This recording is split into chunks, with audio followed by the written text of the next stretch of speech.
Hi students, my name is Sunaina and I am here to teach you the subject of social science. I hope you all have been revising adequately, you've perfected. I know the previous chapter, Impact of British Rule in India, was very long, a little tough to remember so many details, so many policies, so many laws.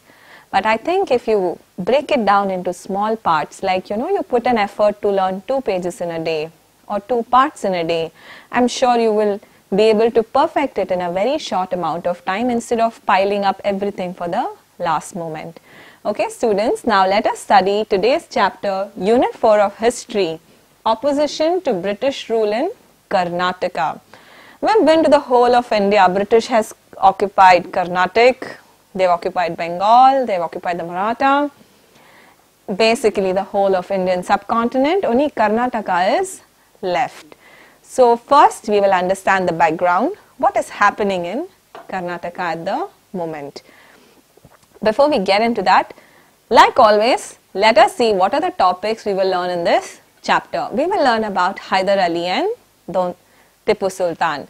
Then we will learn about Dondia Wog, rebellion of Amara Sulia, rebellion of Halag Ali Bedas, Anglo-Indian wars, Anglo-Mysore wars in particular here, rebellions of Kittura Rani Chennamma and Sangoli Rayana, and rebellion of Surapura. Students, since we all live in the state of Karnataka, this particular chapter, the minutest of details, long answers, everything becomes very, very important. Pay extra emphasis while listening. Refer the notes that are there in the revision notes section. You all can make notes while I'm teaching as well, so that it becomes one set of writing practice for you and you can focus more on the chapter. So now coming to background, what exactly is happening in Karnataka? So the British wants to establish political supremacy in Karnataka as well. That is their point of view. Okay, from British side they want to come, they want to establish political supremacy. But what about the kings? What about the other zamindars? What is their state? They of course are rebelling or fighting against the British. But are all the zamindars and kings of Karnataka united? No, they were not united. They were all individually fighting the British. They were not all united as one strong force. The British was trying to escape making relationships with the kings and the zamindars. They were directly going to the people who are working in trade and agriculture, and they were trying to use divide and rule policy, like they'll make people oppose their own zamindars and kings for their favor or their economic interests. So let us see students what is happening. The present Karnataka was scattered. There were many kings. Okay. Apart from establishing political supremacy, the British exploited the people in agriculture and trade. Why? To protect their own interests. So there was a lot of insecurity among the zamindars and the local kings. So they had rebellions. They rebelled against the British rule. But they all did it individually without attaining unity. Hyder Ali and his son Tipu Sultan, amongst all the rebellions that took place, the duo, the father-son duo of Hyder Ali and Tipu Sultan was the strongest opposition given to the British. Now let's learn in detail what all happened with Hyder Ali and Tipu Sultan. Students, we are in the 18th century in the state of Karnataka. There are a lot of problems.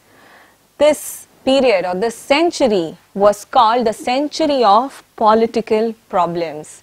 There were so many political problems everywhere. So they may ask you in the exam, give reason why this century was called the century of political problems. Let us understand the reasons. Before the British came, the strongest empire was the Mughal Empire. They were ruling over the whole of India from the north to the south. But after Aurangzeb died, the successive kings were weak.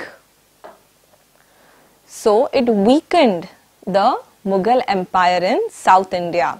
And there was a succession fight. Everybody now wants to be their own independent king in South India. So there is this competition. and struggle. A lot of political struggles took place in the Carnatic region. And before this struggle started, in 1704, the death of Chikkadevaraja Vodayar of the Mysore kingdom already had led to a lot of political challenges. So everywhere there is anarchy, there is no clearly determined king. Everyone wants to become independent. His death caused the problems of succession and administration. So these developments closed the politics of Mysore. How did Hyder Ali and Tipu Sultan suddenly become important? They were not even kings, they were not even from the family of kings. Let us see and understand. Hyder Ali gained prominence in the scenario of uncertainty. Everything is uncertain. We don't know who to take orders from. We don't know who's the head. There is a lot of chaos and confusion. So who took advantage of this confusion? Hyder Ali.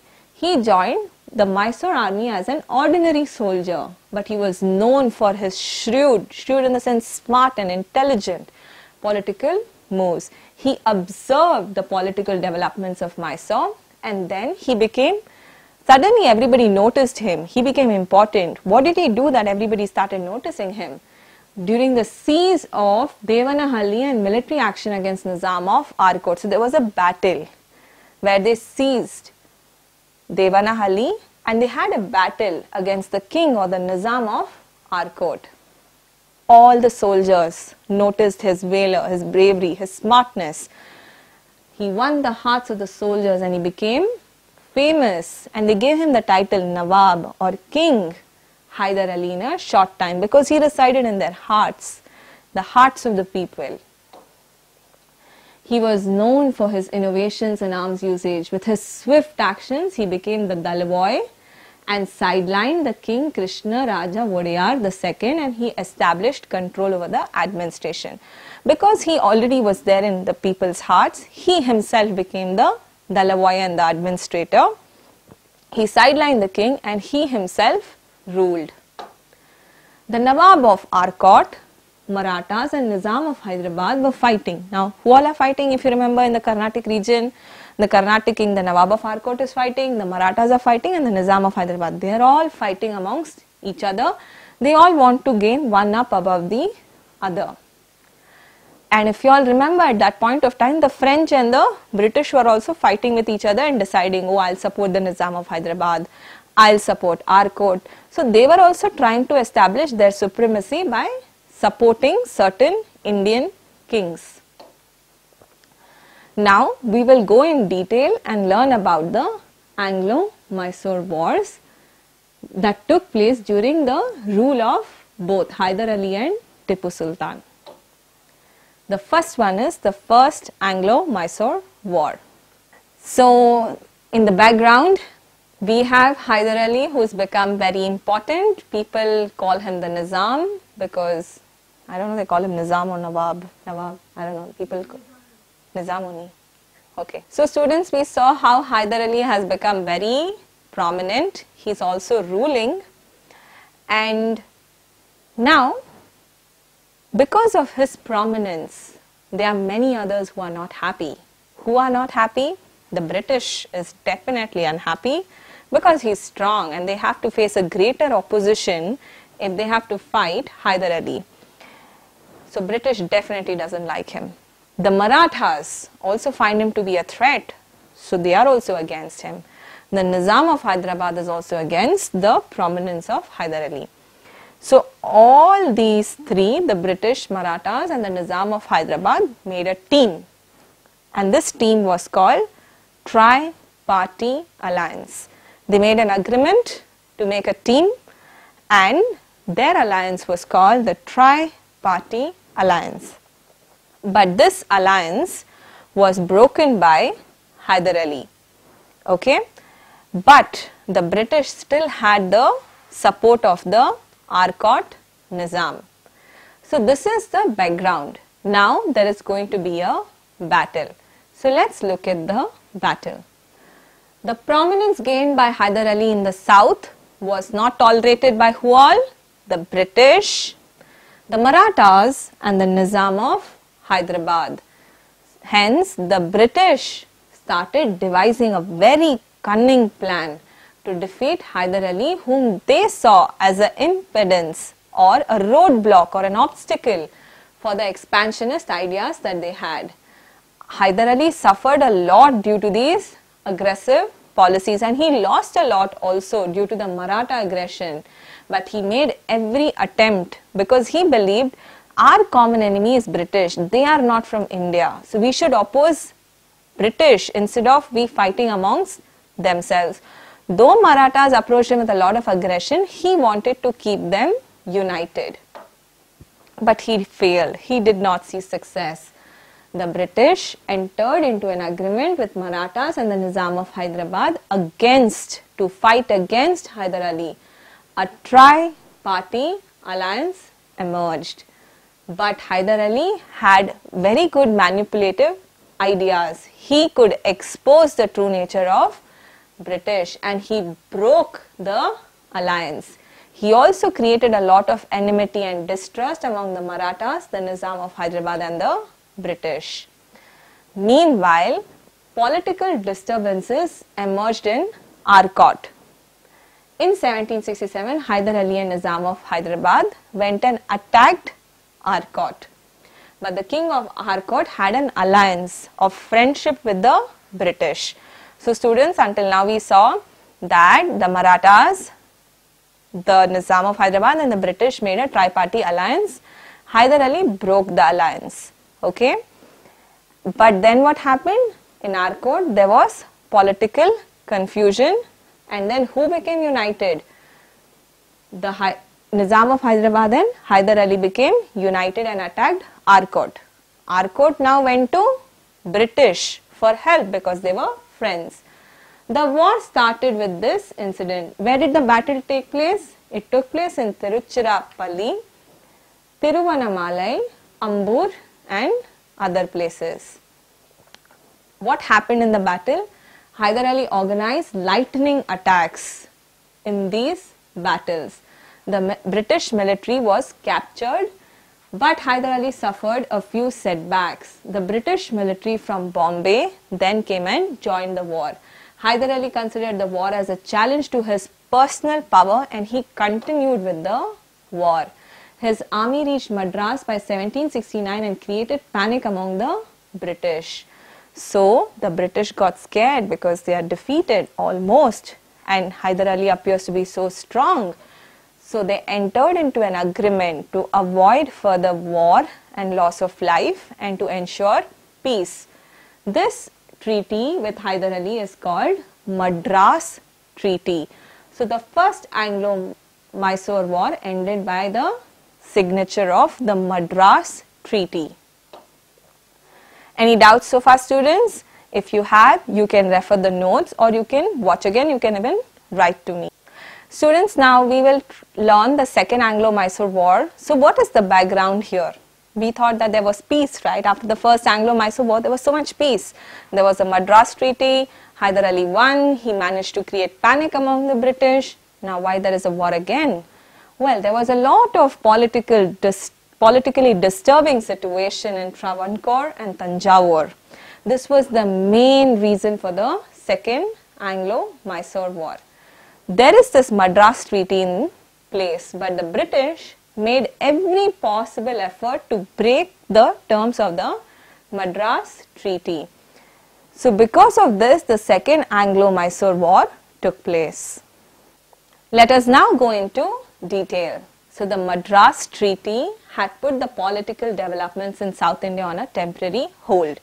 So now the British is scared. They are not going aggressively to establish political supremacy in South India. So it was put on hold. But they were searching for opportunities. The British attempted means tried to break the Madras Treaty. And when did they make this first attempt? When Madhava Rao attacked Srirangpatna with Maratha army, as per the Madras Treaty, the British is supposed to help Hyder Ali or the Mysore kingdom. But what did the British do? Instead of supporting Hyder Ali, the British supported Madhav Rao. This was not right. But the British rejected the request of Hyder Ali and went against the Madras Treaty. Mahe, the French colony, was under the hold of Hyder Ali. The British attacked Mahe and captured it. This became the reason for the Second Anglo-Mysore War. So to make peace, they signed Madras Treaty. Then they broke the terms of Madras Treaty. First, they supported Madhav Rao. Second, Mahe, which was under the control of Hyder Ali, they went and attacked and captured that as well. So they did two things to break the peace and the terms of Madras Treaty. Thus, the Second Anglo-Mysore War began. Now, what happened in the course of this war? Let us look at it in detail. It began in the year 1780. In the beginning, the same impact of the First Anglo-Mysore War was there, wherein Hyder Ali was gaining the upper hand. When he was gaining the upper hand, he captured many forts of Karnataka region. Kanchipuram was also captured by him. He almost reached the Coromandel coast. The British officers now became worried. Hyder Ali attacked Arcot and he even captured it. If you all remember, Arcot is a friend of British. They were fighting for Arcot even in the First Anglo-Mysore War. In the Second Anglo-Mysore War, Hyder Ali went and captured Arcot and won. He also threatened now to attack Wandiwash. Wandiwash, you will remember from the first chapter in history in Carnatic Wars. Wandiwash was under the British and it was an important location for them. So he threatened to attack Wandiwash and Vellore. An army was kept in standby by the British and it was led by Sir Iroquois. You all remember Sir Iroquois from Carnatic Wars as well. He followed Hyder Ali's army until Pondicherry. So the British also had kept an army ready to fight at any point Hyder Ali will attack. The French refused support. So now Hyder Ali has gone to Pondicherry where he wants to take help from the French, but the French refused support to Hyder Ali against the British. Hyder Ali changed his strategy with this new development. He attacked regions under British control and he captured a large booty of their arms and wealth. But he was defeated in a battle held in Porto Nava by the British. So now the British is back in the game. They have full confidence that they can defeat Hyder Ali. And this also changed the direction of the battle. But though the British won the battle, they suffered a large amount of financial loss, especially in Pulicat and Sholingur. Students, if you remember from the Anglo-Maratha Wars that the Treaty of Salibai was signed between the British and the Marathas. Now Marathas, Nizams and the British are again friends. So they are not supporting Hyder Ali anymore. So by entering Salibai agreement, the British were successful in winning over the Marathas and the Nizam of Hyderabad. In the meanwhile, Hyder Ali fell ill and he died because of his sickness. So now what happens to the war? The war is still going on. But now who led the war? Hyder Ali's son, Tipu Sultan, led the war. Where was Tipu Sultan while his father died? He was in the Malabar coast. Students, Coromandel coast is in the east of India, while Malabar coast is on the west of India. Tipu Sultan was at the Malabar coast. Hyder Ali, while he died, Tipu Sultan was waging a war in the Malabar region. Now the British took advantage as Hyder Ali is dead. They wanted to invade Mangalore and Bidanur. If you observe, both these places are in the Malabar coast. So they were like, okay, now that your father is dead, let us wage a war against you and end this matter once and for all. So they attacked Mangalore and Bidanur. They also tried to instigate the rulers of Calicut and Malabar regions and they provoked them against Tipu Sultan. Tipu Sultan thought of all these developments and decided to protect Mangalore and the coastal regions. He defeated the British and there was a Treaty of Mangalore that was signed to end the Second Anglo-Mysore War in the year 1784. Let's learn a little bit about Tipu Sultan and his nature as a leader. He felt that British are a major obstacle for his policy. He had his own expansion policy of ruling India. He felt that British was a major obstacle on his ambition. So he tried to drive them out. He became the ruler of Mysore after Hyder Ali's death. He understood the cunning policies that British had of making the Indians fight amongst themselves and of their tricks of divide and rule. He considered as his duty to drive the British out of India. So he waged a war against British throughout his 17 years of rule. He had clearly understood the cunning strategies and the ways the British manipulated the Indians to fight against each other. He knew that the easiest way of hurting the British was by hurting the business. So he saw that the British got their main income through trade, through business. If you all remember, the British used to take spices, tea and other products from India and sell it in Europe. So he wanted to impact their business by hurting it. He knew that hurting the business interests of British would weaken the political strength of the British. He tried to organize the enemies of British into one group. He wanted to break the monopoly the British had over the trade in India. So now the British grew more and more angry over Tipu Sultan.